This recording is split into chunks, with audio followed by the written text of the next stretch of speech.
Mr. Chairman, members of the committee, my name is Angela Navarro. I'm with the Southern Environmental Law Center. I have spoken in opposition to this bill in the subcommittee during last week.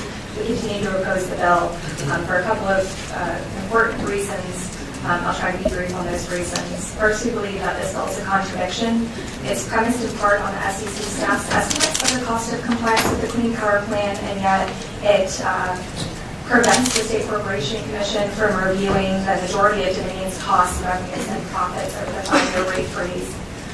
The bill aims to protect ratepayers for the cost associated with write-offs from retired coal units, and yet it sets up a separate review provision that would allow the companies to recover costs from their customers outside of base rates, so those rates would be frozen through rate adjustment clauses.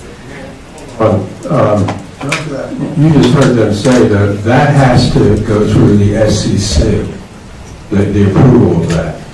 Yes, Senator, the approval of any rate adjustment clause is applied for, and the State Corporation Commission has to approve those costs. But I will say that for rate adjustment clauses, the State Corporation's Commission's review is independent of any other considerations. So if there is a rate freeze, the State Corporation Commission, or a freeze of biennial reviews, the State Corporation Commission is unable to determine whether the utility is over-earning. They've projected that the utility is over-earning on the order of $280 million annually. And so these additional rate adjustment clauses... That's simply not so, and you know it. The State Corporation Commission issued a finding in the fall of 2013 that the utility was over-earning on the order of $280 million annually. And the Commission made that finding in a proceeding in the last base rate review. Well, we're going to let the Dominion answer that, I would hope, Mr. Chairman. So in short, this bill would allow rates to be frozen at an excessive level, and in some it wouldn't be a rate freeze, it would be a rate floor. If companies could come forth with rate adjustment clauses that would raise rates over the long term, over that 5-year period, and it would remove any opportunity for either rate reductions or rate rebates that the company would otherwise be required to provide to its customers. Thank you. Yes. Investor at the Sierra Club. I think it'd be important to ask some more questions of the menu. They indicated that there'll be an immediate rate reduction. Well, how much of that reduction would happen already because of the fuel adjustment and also because of the overcharges? That's an important question to ask. I think you really need to ask that. Mr. Wheatley has also suggested that there's going to be $2.1 billion in stranded costs. Okay? Well, they've already retired a couple coal plants, and they're not really on the table here. So the question is how many coal plants and which coal plants are they going to close in the next 5 years? Because their IRP that they filed in September after the June release of the Clean Power Plan did not call for any coal plant retirements. Now, certainly future coal plant retirements after 2019 will, to the extent that our stranded costs, be passed along to the consumer. But at this point in time, I don't believe, and certainly looking at the Dominion's documents, there will be stranded costs for the next 5 years. So one, what actually would be the rate reduction now as a result of the overcharges and as a result of the fuel adjustment? What would that rate charge be? And then secondly, Mr. Chairman, I thought I heard, maybe I didn't hear it right, I thought I heard him say that as part of this bill that their shareholders would eat the stranded cost, and you're saying that they don't. only after 2019. Pardon me. What I said is if there were stranded costs between now and 2019, this bill would require their shareholders to eat those costs. But what I'm suggesting to you is that there will be stranded costs between now and 2019 because Dominion has no place to close any plants. Their IRP that they filed in September did not call for any retirements. So that's the answer to your question, okay? So if they're suggesting that we're going to see a 30% increase, why on earth would Dominion be willing to eat those costs? Ask yourself that, okay? As was said before, this is really not a freeze, it's a floor. We're going to see increases. We could actually see significantly greater decreases if, in fact, they were able to refund money from overcharges. There's a serious question here as to how much the Clean Power Plan will cost Virginia. And while you've heard from the DEQ and State Corporation Commission that would be substantial, and Dominion has agreed with that, there's an independent analysis by the ICF, which does work for Dominion, that says, in fact, with investments in efficiency, we actually see some decreases in the rates to customers. So there's a real serious question as to whether or not we're going to see significant rate increases associated with the implementation of the Clean Power Plan. And as a result of that, to the extent that we don't see those charges, and it's likely we won't see those charges in the next 5 years, Dominion is likely to be on a course to reaping a lot of excess overcharges that the SEC could otherwise return to customers. So again, please would urge you to ask these questions. One is, what would the reproduction be with the current overcharges and the current fuel charge, excess charge, fuel adjustment charge? And then what place are they proposing to close? I mean, their IRP didn't have any place to close. And then I guess lastly, I'll make this point too, is at the hearing we were at last week, AEP indicated they had no interest in being included in this bill. The bill didn't really affect them, and now they're included. I don't exactly know what that means, and I didn't really get questions as to what that means. Does that mean that if they have overcharges too in the next 5 years, that they won't have to rebate those either?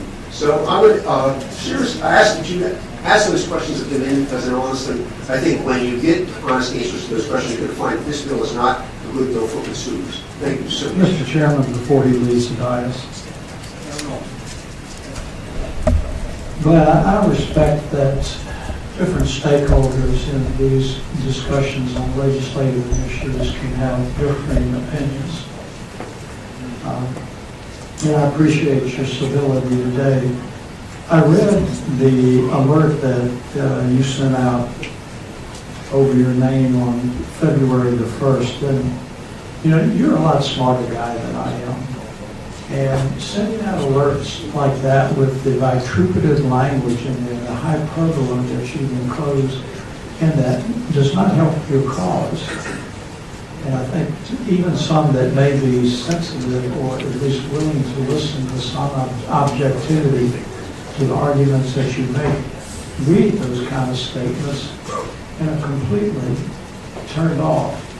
So I just offer that as some advice going forward. Well, thank you, Senator. I appreciate that. Mr. Tesler, I would also, I tried to count how many questions you asked me to ask of me. What I would really like you to do is sit down, write the questions, and send them to me, and I'll try to get you some answers. I'm happy to do that.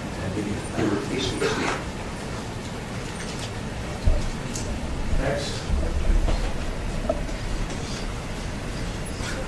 Thank you, Mr. Chairman. Michael Town, Director of the Virginia League of Conservation Voters. Just here to state that we are in opposition to the bill. We've been working with Dominion on some of our concerns, and we'll continue to do that. Thank you very much. Yes, ma'am. Good afternoon, Chairman, members of the committee. My name is Erica Gray. I live in Henrico, Virginia. Over this bill, I've been talking with my neighbors, and everybody kind of saying the same thing.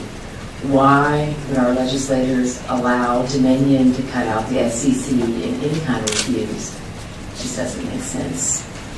This, I think, is really premature because it's the whole EPA thing that this is all kind of hanging on. It's unconclusive. And I also agree with some of the statements earlier that through efficiency and other means of electricity, our costs could be less.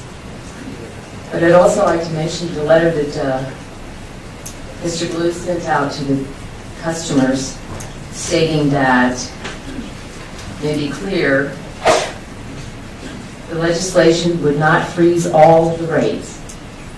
The part tied to building new power stations and other major investments, as well as adjustments for cost of fuel used to generate electricity, which still could go up or down. So I'd like to repeat that I'm in opposition to this bill, and I would hope our legislators please choose the public. There's no reason why we need to not have reviews that are normally set there. So I appreciate it. Please oppose this bill. Mr. Chairman. Let me ask you. You said, protecting the public. You have a pretty wide cross-section in here of small business, big business, nonprofits, NAACP, housing coalitions. I mean, are you saying that you know what's best for them more than anybody else, I guess, on the other side. Plus, do you honestly think that they're snookering these people? Is that what you're saying? We'll make it this way. It seems like it's one way, but when you look at the wording of this, and then attending like the previous meeting and whatnot, like I said, why would we want to cut out the reviews? It just doesn't make sense. But it's only a review, Mr. Chairman. It's only a review, it's a review, I guess, of the base rates, because anything else that goes through would have to be looked at. Now, the thing that I and everybody else up here has to do is to weigh all this against the possibility of having to go back and tell your constituents that, well, the bill got defeated and get ready, if what they said is accurate, I don't think my constituents would be one bit happy with, hell, let's just say it's not 30%, say it's even half of that, just 15%. I guarantee you, the email on my phone, since I put my home phone in the phone book, be ringing off the wall. Well, I understand what you're saying, sir, but if this is such a good deal for the public, why do we have to cut out the SEC in any reviews? It just doesn't make sense. We're the only state that has that biannual review, you know that. Yes, and some of the wording. Okay. Chairman, I have one question. You testified that through efficiencies and other forms of energy, we could experience lower rates. And I want you to explain how can we do that and have the 24-hour reliability and stability that businesses, residents, and manufacturers are demanding. Well, I think this is the whole reason behind the EPA Clean Air Plan, the Clean Power Plan, is for us to get together and for the brightest minds of Virginia. There's definitely a lot of options there, and I'll repeat that Dominion is sitting on all the wind leases, offshore wind leases, and they received $51 million from the Department of Energy for the first 2 windmills. There is huge potential for offshore wind. I'm not promoting to necessarily what exactly we're supposed to do. I'm not a scientist and I'm not in that field. I am a consumer and a ratepayer, and I'm just simply stating that everyone I have spoke to personally and my neighbors can't understand why we have legislation that would remove review that would be in consumer's benefit to review. It's written in here. Why would we do that? It just doesn't make sense. And no, honestly, I don't. I've watched for the past 2 years. I've watched Dominion come in and get money over and over again. And so no, if Dominion wants to be good to its customers, it can do that already without legislation. Thank you. Mr. Chairman, let me just observe that this is the first time the industrial users have come in and not, been all out in opposition to any bill. Not all, but, I saw him coming there. But usually, it's a whole horde of them. And this time, you're it. You and the young man over there. Well, I think there might be some more. I'm S.b.1349. I represent the Virginia Committee for Fair Utility Rates and the Old Dominion Committee for Fair Utility Rates, which consists of large industrial customers of Virginia Power and Appalachian Power, respectively. The committees are grateful for the opportunity to appear.